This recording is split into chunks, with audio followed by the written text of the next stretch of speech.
आंखें निकाल ली गई, बलात्कार हुआ उसके साथ, उसकी हत्या हो गई, बलात्कार हुआ। क्या यही जीरो टॉलरेंस है उत्तर प्रदेश सरकार का? जो छोटी बेटियों के साथ बलात्कार हो रहा है, यही जीरो टॉलरेंस है भारतीय जनता पार्टी का? उत्तर प्रदेश की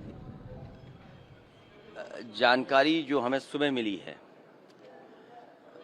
अयोध्या, वहाँ की एक महिला जो वाराणसी इंटरव्यू के लिए गई और वापस अपने भाई के घर आना चाहती थी, जब घर पहुंची है उसके लिए जो उसने ऑटो किया, उस महिला के साथ जो हुआ है पुलिस छिपा रही है। सुनने में आ रहा है महिला के साथ बलात्कार और उसको वहीं मार दिया। सवाल यह है कि जो लोग जीरो टॉलरेंस की बात कर रहे हैं, अयोध्या की वो महिला वाराणसी में इंटरव्यू के लिए गई, लखनऊ अपने भाई के घर जाना चाहती थी, ऑटो में गई, उस महिला ने पूरी जानकारी दी डायल 100 को, उसके बावजूद भी पुलिस ने कोई कार्रवाई नहीं की, उसकी हत्या हो गई, बलात्कार हुआ। क्या यही जीरो टॉलरेंस है उत्तर प्रदेश सरकार का? और केवल एक जगह उत्तर प्रदेश की घटना नहीं हो रही है, पूरे उत्तर प्रदेश में आप जानकारी कर लें। प्रयागराज एक बेटी के साथ जो घटना हुई है उसकी आप कल्पना नहीं कर सकते। आंखें निकाल ली गई, बलात्कार हुआ उसके साथ, और भी घटनाएं हुई इस तरह की। तो उत्तर प्रदेश में सबसे ज्यादा असुरक्षित भारतीय जनता पार्टी के आंकड़े ही बताते हैं उनके सरकार के कि महिलाएं और बेटियां हैं। छोटी छोटी बेटियों के साथ बलात्कार हो रहा है, यही जीरो टॉलरेंस है भारतीय जनता पार्टी का कानून व्यवस्था को लेकर के। और जहां तक सवाल किसान का है, किसान की परवाह कोई भारतीय जनता पार्टी को नहीं है। जब बजट का पैसा जमीन पर जाएगा, किसान पर जाएगा, उसके बीज और फसल के लिए जाएगा, उसकी पैदावार की कीमत जब अच्छी मिलेगी, तो ऊपर के आंकड़े आपको अच्छे दिखाई देंगे। हमें अपनी व्यवस्था जमीन से बेहतर करनी है, किसान को खुशहाल बनाना है, लेकिन भारतीय जनता पार्टी ऊपर से अर्थव्यवस्था देखती है, ऊपर के लोगों को खुशहाल बनाती है, बड़े लोगों को संपन्न बनाती है।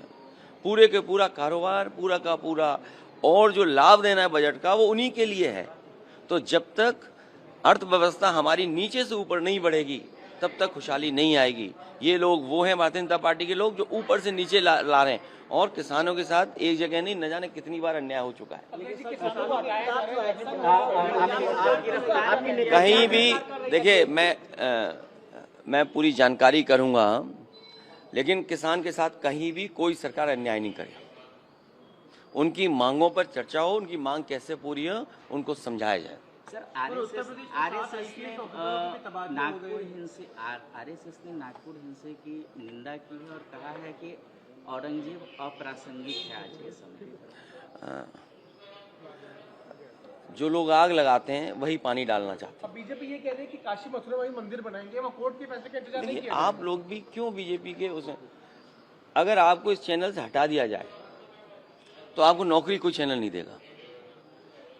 सब अपने अपनी नौकरी बचाने के लिए सच को दबा रहे हैं, और जो भारतीय जनता पार्टी चाहती है, जो एजेंडा वो चाहती है, उसको चलाने में आप सब लोग भी सहयोग करते हैं। हमें उम्मीद है कि आप लोग मदद करेंगे, जनता की, इस देश की मदद करेंगे आप।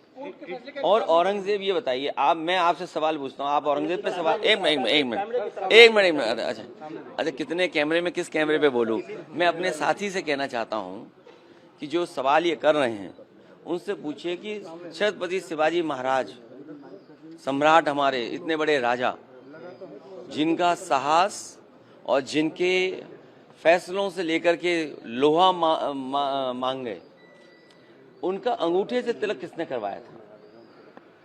उनका अंगूठे से तिलक किसने करवाया था? मैं आपसे कहता हूं, मेरे से सवाल पूछिए अंगूठे का तिलक का, कि जब वो राजा बने, आप सवाल करिए मुझसे। सर, किसने करवाया? नहीं, आप मुझे सवाल कीजिए, छत्रपति शिवाजी महाराज जी का अंगूठे से तिलक हुआ तो हम बताते हैं। सर, छत्रपति शिवाजी महाराज जी का जो अंगूठे से तिलक हुआ था वो किसने करवाया? ये भारतीय जनता पार्टी से चर्चा नहीं करना चाहती है।